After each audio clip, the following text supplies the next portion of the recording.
देखिए देखिए, अब देखिए, भारत का प्रधानमंत्री हिंदू, भारत का राष्ट्रपति हिंदू, भारत सुप्रीम कोर्ट का चीफ जस्टिस हिंदू, 21 प्रदेशों के मुख्यमंत्री हिंदू, और भारत की दुनिया की सबसे बड़ी पार्टी, सबसे बड़ी पार्टी वो हिंदुओं की, फिर भी हिंदू खतरे में।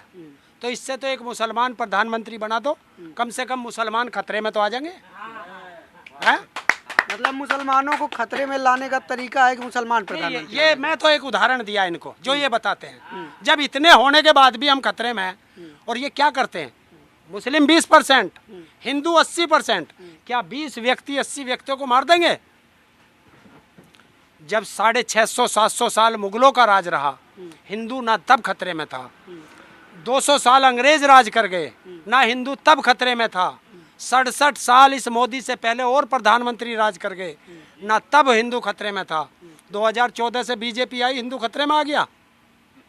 तो इससे तो इस बीजेपी को भगाओ और हिंदू को खतरे से बाहर निकालो।